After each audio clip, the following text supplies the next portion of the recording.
প্রিয় ছাত্রছাত্রীরা, এডুইন্সের আরো একটি ভিডিওতে তোমাদের স্বাগত। আমরা নবম শ্রেণীর একটি গুরুত্বপূর্ণ অধ্যায় বাস্তব সংখ্যা থেকে একটি অঙ্কের প্রশ্ন নিয়ে এসেছি। তো প্রথমে প্রশ্নটি দেখে নিচ্ছি, তারপর আমরা এটা ধাপে ধাপে সমাধান করব। তো প্রশ্নটি হলো 1/5 ও 1/4 এর মধ্যে তিনটি মূলদ সংখ্যা লেখো। মূলদ সংখ্যা বলতে কি বোঝায়, প্রথমে ওটা জেনে নিচ্ছি। মূলদ সংখ্যা হলো যেসব সংখ্যাগুলোকে p/q আকারে প্রকাশ করা যায়। p/q আকারে প্রকাশ করা যায়। শুধু প্রকাশ করে দিলেই হবে না, আর একটা জিনিস আমাদের লক্ষ্য রাখতে হবে, অলওয়েজ p যে কোনো অখণ্ড সংখ্যা, আর q যে কোনো অখণ্ড সংখ্যা নট ইকুয়ালস টু 0। কেন? দেখো, p1 ঠিক আছে, q যদি আমরা 0 নিয়ে নিই সেটার কোনো মানে হয় না, আনডিফাইন্ড হয়ে যায়, 1/0 হয়ে যায়, ইনফিনিটিভ হয়ে যায়। তো আমাদের ওটা নেওয়া চলবে না, কিউটা শুধু নট ইকুয়ালস টু 0 হবে, তাহলে আমরা সেগুলোকে মূলদ সংখ্যা বলতে পারবো।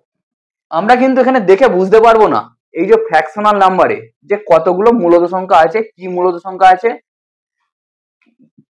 বা কি কি নিতে পারি, সেগুলো আমরা কিছুখানে বুঝতে পারবো না।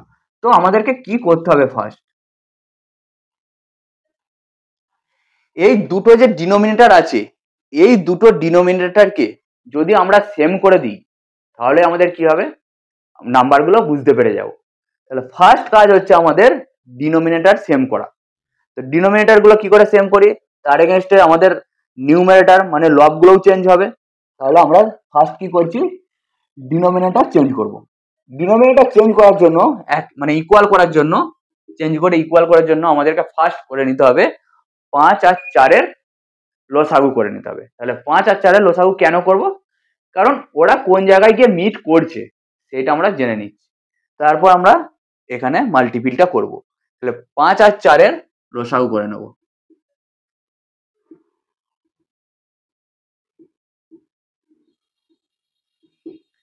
কত হলো লসাগু?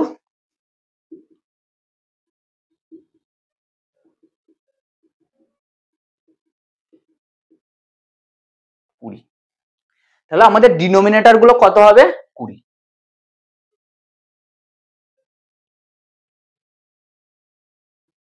লাস্টের ডিনোমিনেটর গুলো কত হলো, 20। তাহলে আমরা ডিনোমিনেটর গুলোকে কি করে 20 পেলাম সেটা আমরা দেখছি। তাহলে এখানে কত ছিল, 5, এখানে কত আছে, ডিনোমিনেটর কত হয়ে গেল, 20। কিভাবে গেলাম, ডিনোমিনেটরটা 5 থেকে 20 ডিভাইড করতে হবে। তাহলে 20 ডিভাইড বাই 5 কত হয়, 4। তাহলে আমরা কিভাবে গিয়েছি 5 মাল্টিপল বাই 4 হিসাবে। কিন্তু আমরা যখন ডিনোমিনেটর একটাকে মাল্টিপল করছি, সাথে সাথে আমাদের কি করতে হবে, নিউমারেটর মানে লব, ডিনোমিনেটর মানে হর, এই লবকেও আমাদের মাল্টিপল করতে হবে, মানে ডিনোমিনেটর গুলোকেও মাল্টিপল করতে হবে সেম কন্ডিশনে আনার জন্য। তাহলে 1 মাল্টিপল বাই কত হলো, 4। তাহলে 4/20। এবারে দেখো সেম এখানেও কি হবে, 4 কিভাবে এলো, 20 ডিভাইড বাই 4 কত হয়, 5। তাহলে কি হিসাবে গেলাম, 4 মাল্টিপল বাই 5। সেম উপরেও কত দিয়ে নিয়ে যেতে হবে, 5 হিসাবে, 5/20।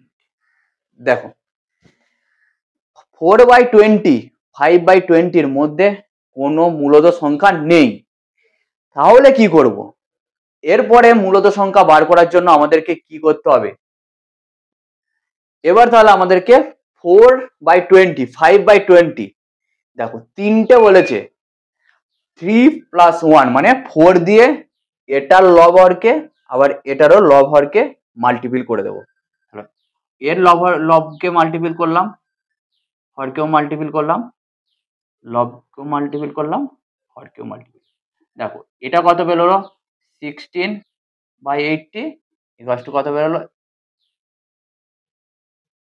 20/80। দেখো এরপরে দেখো তিনটে আমাদের মূলদ সংখ্যা পেয়ে গেলাম। 16/80টা হবে না, দেখো 17/80 একটা, তারপরে দেখো 18/80 একটা, তারপরে দেখো 19/, তাহলে তিনটে পেয়ে গেলাম, 16/80, 20/, এই সরি 17/80, 18/80, 19/80।